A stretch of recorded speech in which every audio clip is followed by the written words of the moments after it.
So good morning again, everyone. You all know how much I love metaphors and garden and water metaphors. We're going to revisit a gardening metaphor.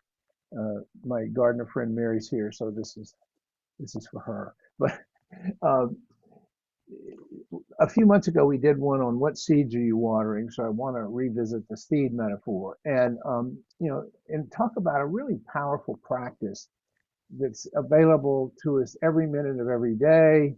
It requires no special equipment, no special training, no financial investment, no travel.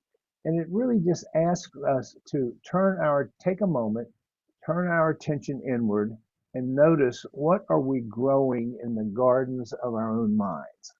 What are we growing in the gardens of our own minds?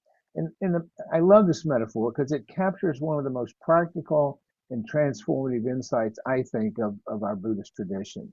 That our thoughts are not these passive, weightless, random things that just drift through without consequence.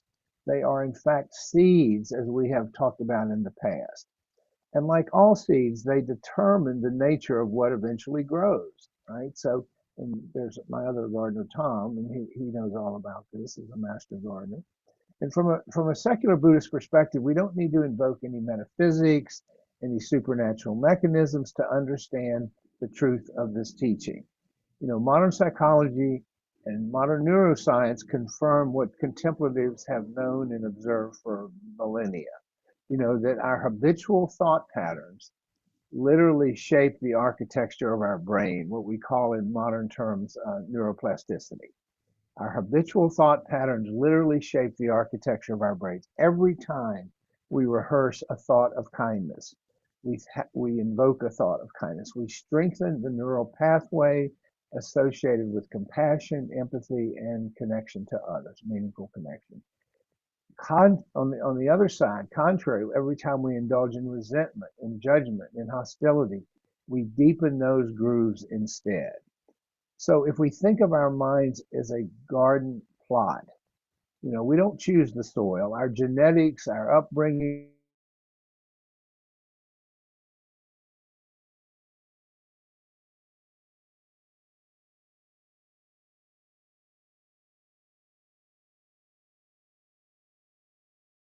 like in loving kindness, may you be well, may you be happy, may you be free from suffering.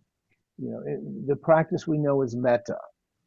But stripped of its religious framework, it is simply a deliberate cultivation of goodwill, setting intention to practice goodwill. It is a skill, though, not a sentiment. It's just not some sort of touchy-feely sentiment. It is a skill for which we set an intention. It is something we do. It, not necessarily, we certainly can feel it, but it is primarily something we do. And this distinction matters for its practical application because often we think that kindness has to be spontaneous to be authentic. If it doesn't just arise on its own, then it doesn't count. But that's a misunderstanding that keeps us from practicing this. And here I would use the comparison, a pianist doesn't wait to feel musical before practicing their scales, or a runner doesn't wait to feel athletic before putting on their shoes. In the same way, we don't wait until we feel kind. It's putting the cart after the horse before practicing kindness. We practice kindness as a way of cultivating in ourselves this outlook, this attitude. And it's a pretty simple process. If you recall from loving kindness, we begin with someone easy, a loved one, a child, a dear friend, and offer them well-being. And then we extend it outward. We extend it to ourselves. We extend it to a neutral person. The mail carrier, the clerk in the store, the stranger on the bus. And eventually, and this is the tough one, with patience and courage, we extend it to difficult people in our lives. We don't exclude them. Those that might have hurt us, frustrated us, or from whom we're estranged, or who we might find irritating. And I used to be a skeptic about this. I thought, oh, it sort of sounds like, affirmations to yourself in the mirror in the morning, that kind of thing. And I was on a retreat some years ago, and the teacher there instructed me to ramp up my kindness, loving kindness practice.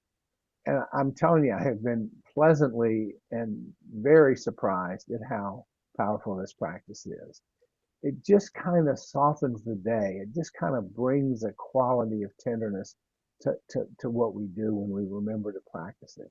So I really recommend that you begin the day with it. I really recommend you include it in your sitting practice. Just, when you're sitting in the car, you know, the seeds we plant begin to sprout. We find ourselves naturally more patient. That's where I've really seen it work. When I'm cultivating kindness, it just impacts my terrible tendency toward impatience. I notice suffering in others that I might have overlooked. I'm more likely to think about their suffering than being annoyed and irritated by them. Or I might respond to some perceived provocation with a little more spaciousness. In a spaciousness in which I can choose my response rather than having my response hijacked by emotional reactivity. This is the healthy fruit this practice offers from these gardens we call our minds. One of the really beautiful insights from the Buddha is that thoughts are a form of action. They're not just some kind of random neural process. They are a form of action. We understand this. We can understand this without having to believe in any sort of supernatural thing. It is a neurological process. From a secular standpoint, we see how these intentions shape our character, how they shape our behavior, how they shape our relationship with the world. And this causal chain, if we step back and look at it, is natural. It's entirely observable. We can look at it from a scientific perspective.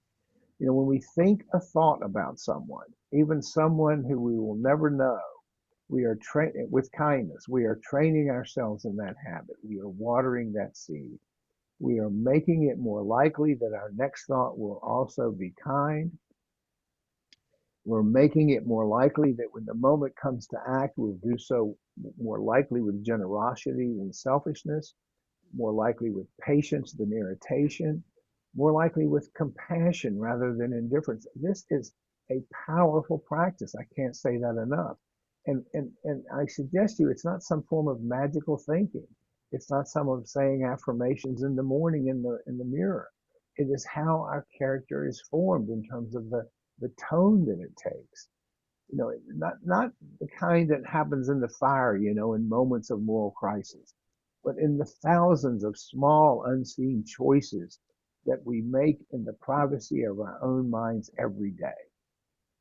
And as I said, I have really seen this in my own life in the many years that I've been on this path. Now, there's also a social dimension to this practice that I think deserves a comment or two. We are exquisitely, as human beings, attuned to the emotional states of those around us. So much so we're typically not even conscious how much we're feeding on it or picking it up. But when we have been cultivating kindness in our thoughts, that it sends out a different energy. I know that sounds a little woo-woo, but it shows in our facial expressions. It shows in our tone of voice. It shows in the quality of attention that we bring to someone who's speaking to us. Other people feel this. People have told me this. I have felt it from others, even if they can't name what they're feeling. It deepens our connection. People feel safer around us. People feel more open around us. People are kinder in return. This is the ripple effect of watering these seeds of kindness. It ripples throughout our relationships. My practice of kindness is not confined to within my skull. It radiates outward when I practice it. It creates conditions around me that others are more likely to respond to with kindness. So in this way, what we might think of as a purely internal practice is a force for social good. The practice promises that we reap the fruit. We can pick the fruit of goodwill and love. And this isn't a promise of some future reward or cosmic reward. It's a straightforward observation about cause and effect. If we spend years and days and months and hours of planting seeds of kindness, we will eventually live in a mind that is kind. It just comes down to that. We begin to experience the world through this lens of goodwill. We naturally find love and connection more readily. These connections are deeper and more meaningful.